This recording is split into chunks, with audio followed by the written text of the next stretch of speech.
So many people have fears. How do you handle fears and stress and all in your life? Fear అనేది ఉండాలండి. You must have. జీవితం అంటే వడ్డించిన విస్తరి కాదు. ఆకేసి అన్నం పెట్టాక అది కలుపుకోవాలి, మిక్స్ చేయాలి, నోట్లో పెట్టుకోవాలి, నవలాలి, మింగాలి, అప్పుడు లోపలికి వెళ్తాం. దానంతా అదే మెకానికల్గా లోపలికి వెళ్ళిపోయింది అనుకోండి, మనం ఏమి చేయలేం. ఒక భయం అనేది ఎందుకు వస్తుంది? ఫియర్ ఎందుకు? వరస్ట్ టు వరస్ట్ ఏం జరుగుతుంది అసలు జీవితంలో? మ్యాక్సిమం జరిగేది ఏంటి? ఒకవేళ చచ్చిపోతామన్న భయం. అదైతే జరగదు కదా. మిగతావి ఏం జరుగుతాయి? చిన్న చిన్న దెబ్బలు, చిన్న చిన్న విషయాలు జరుగుతాయి. వాటిని మనం ఎదుర్కొంటాం, నో ప్రాబ్లం. అసలు చేయలేదంటే బెంగ, కానీ ఉన్న చేయి విరిగిపోతే రిపేర్ చేసుకోవచ్చు కదా. కింద పడితే కాలుకి దెబ్బ తగిలితే కట్టించుకోవచ్చు. అసలు భయం దేనికి? ఈ భయంతో చాలామంది ముందుకు వెళ్ళలేరు. ఓడిపోతామేమో అన్న భయంతో ఆటల్లో పాల్గొకుండా వెనక ఉన్న విద్యార్థి నిజంగా ఓడిపోయినట్టే. దాని బదులు గ్రౌండ్లో దిగి ఓడిపోతే అట్లీస్ట్ కనీసం తను ఎక్కడున్నాడో దానికి తెలుస్తుంది. పూర్తిగా ఓడిపోకపోవచ్చు, కొంచెం ఒక స్థానమైనా వస్తుంది. లాస్ట్ నుంచి 7వ ర్యాంకో 8వ ర్యాంకో 9వ ర్యాంకో వస్తుంది. అలా కాకుండా ఓడిపోతానన్న భయంతో అసలు గ్రౌండ్లోనే దిగకపోతే ఎప్పటికీ నువ్వు 10 కాదు కదా 100 లిస్ట్లో కూడా లేవు. అంచేత అటెంప్ట్ చేయాలి. దీన్నే నేను రిస్క్ టేకింగ్ అంటాను. ఆ రిస్క్ టేకింగ్ అంటే కొంచెం మీ బద్ధకం వదలండి. భయపడ్డమే బద్ధకం. భయపడద్దు. రోడ్ క్రాస్ చేయండి. మీకు ఏది భయం అనుకుంటున్నారో అక్కడికి మీ స్నేహితుని తీసుకుని వెళ్ళండి. మొదట కొంచెం మీరు స్నేహితులతో వెళ్ళండి, తర్వాత మీ కుటుంబ సభ్యులతో వెళ్ళండి, తర్వాత మీరు ఒంటరిగా వెళ్ళండి, తర్వాత మీరు ఏకాంతంగా ఎంజాయ్ చేయడం ప్రారంభించండి. అప్పుడు మీకు ఏ భయము ఉండదు. ఈ ఫోబియాస్, ఫియర్స్ ఇవన్నీ దానికే. ఓ బల్లి ఉంటుంది, బల్లి నోరు ఎంత ఉంటుంది? ఆ బల్లి నోరు తెరిస్తే మనం లోపలికి వెళ్ళిపోతామా?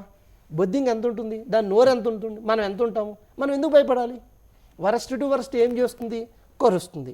బల్లి నోరు ఎంత, నా శరీరం ఎంత? దానికి మనం భయపడడం ఏంటి? వినడానికే వింతగా లేదా?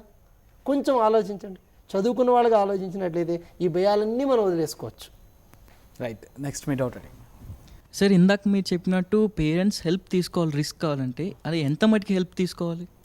ఆ పేరెంట్స్ హెల్ప్ ఎంత తీసుకోవాలి అన్నది ఆ పేరెంట్స్కి మనకి మధ్యన ఉన్నటువంటి రిలేషన్ బట్టి ఉంటుందండి. ఇది ప్రతి ఇండివిజువల్ క్యాండిడేట్కి కూడా మారుతూ ఉంటుంది.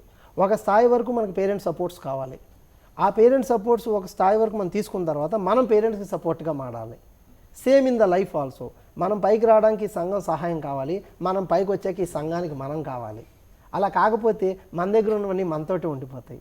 మనతో ఉండిపోతే అది విజ్ఞానం అవ్వదు, స్వార్థం అవుతుంది. ఈరోజు అనేక మందికి వాళ్ళ సొంత ఆస్తులు, సొంత విషయాలు ఉన్నాయి, కానీ దానివల్ల సంఘానికి ఏ ఉపయోగం లేదు. పూర్వం మనం ఏం చేసేవాళ్ళం అంటే మన తల్లిదండ్రులు పలకరించేవాళ్ళం, వెళ్ళేవాళ్ళం, పండగలు వచ్చినా సెలవులు వచ్చినా తల్లిదండ్రుల పక్కన గడిపేవాళ్ళం. ఈ మధ్యన తల్లిదండ్రులు అసలు పట్టించుకోవట్లేదు. ఎక్కడెక్కడో గ్రామాల్లో ఉండిపోయిన తల్లిదండ్రులు అలాగే ఉండిపోయారు. మనం చదువులు, బిజీ, ఇందాక మీరు అన్నట్టు కాసింత లేజినెస్ వల్ల ఇక్కడే గడిపేస్తున్నాం, ఇక్కడే తిరుగుతున్నాం.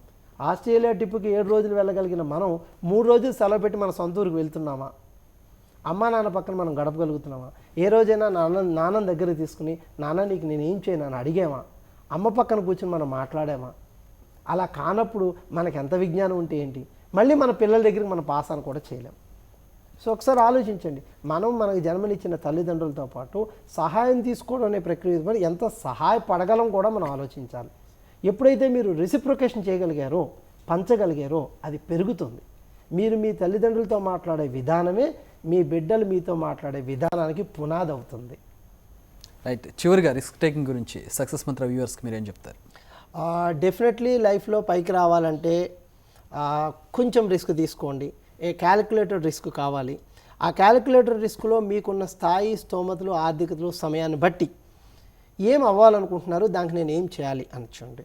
ఎప్పుడైతే మీరు కొంచెం రిస్క్ తీసుకుని ముందుకు వెళ్ళగలిగారో సంఘంలో మీ యొక్క స్థానం, మీ కోరిక, మీ విలువ అన్నీ పెరుగుతాయి.